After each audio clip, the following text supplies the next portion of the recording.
Hello, everyone. Today we are going to talk about something that may make some people a little upset.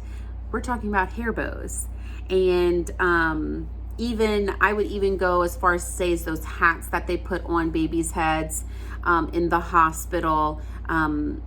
We're affecting their nervous system. There's nerves and the craniosacral rhythm, the craniosacral fluid that flows through the skull is all being impacted. Also, their head, the literal head shape.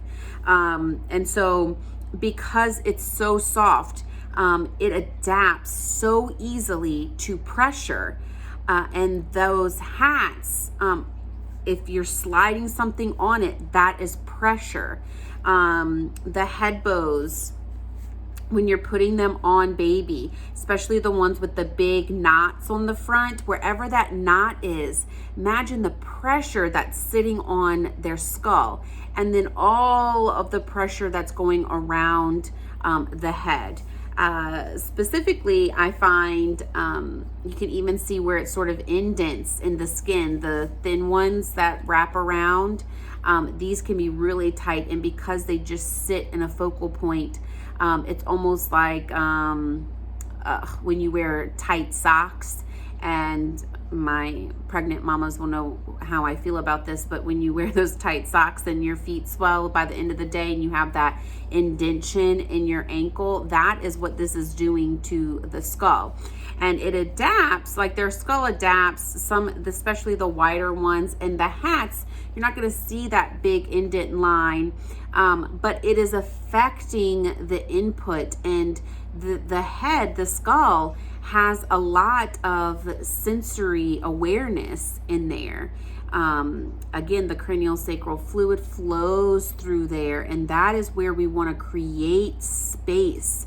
Space is the vagus nerve's friend, and so when it has pressure up against it, it's changing the flow and the rhythm. And so we really want to look at removing those things when they're not necessary.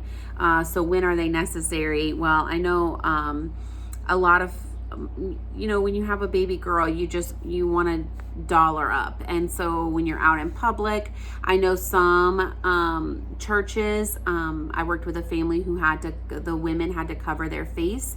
And so they used a bow, a headband, and latched it to that to cover her face. And so there are circumstances, you live in somewhere where it's really, really cold.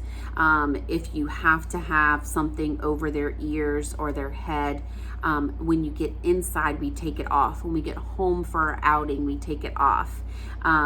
They don't need to have it on all the time. The other part of that is when you do remove the object, whatever it is, we're going to get we're going to do a little soft massage. Sometimes even our fingertips are too hard, and the skill of a really, really light touch, it's just so light and gentle. It's almost like you're just like grazing the head to release that tension. Is nice. But if you feel like you're pushing, even your massage, your touch can't get light enough, you can get one of those really soft brushes that they have for bath time. It's a really soft bristle brush, and then lightly, like we're not pressing down on the head, we're lightly rubbing around the skull, and we're going to loosen up all that tension and all that fascia that got restricted from that pressure source, whatever it was. As girls get older, we put those tight elastics in their hair or ponytails. So watch the tension that you're putting in them. And my little girl has fine hair, and so her hair is just always falling out. And so I was, putting those tight ponytails in order to keep her hair out of her face. But I decided that I would rather her hair look a little disheveled and messy than cause so much tension in her skull. And so if you're doing that too, when you take them out at night, we're gonna go in, and I mean just the lightest touch around their skull to really release any sort of or as much tension and a fascia release as we can. And then again, using that brush if it's easier for you than your fingertips. Sometimes people having an object and running it lightly over is just easier. They find that they end up putting too much pressure. And so that is something to consider even as an adult, or for your little boys when they're wearing a baseball cap. Even if you put sunglasses on, maybe y'all are going to the beach, watch the tension that is put here and do a little ear massage when you guys get home.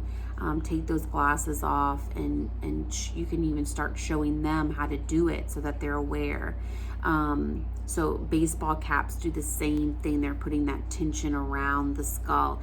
And we really want the skull to be flowing easily without restriction. So, you know, I used to wear my hair up all the time. I was in cross country growing up. And so sometimes you just have to put your hair up, right? But as I stopped wearing my hair up so much, when I do, I get the biggest headache. And so going in and just relieving that tension, it's, a lot of times they say, well, you just your scalp needs to get stronger, right? You have a sensitive scalp. And that's not really the case. Your scalp is telling you something. And just like with everything else in our body, when the tension gets to be too much, when the pressure is consistent and there all the time, the body starts to ignore the pain. But you might feel, when you hone in on what you're really feeling, you may notice it more. You may be unable to sleep well. What about your vagal tone, your vagus nerve? Have you been pulling so much that there's just so much compression and pressure on your skull? What about your neck? Are you having any neck or back problems? What about your jaw? Do we carry a lot of tension in our jaw? And that's something to think about too.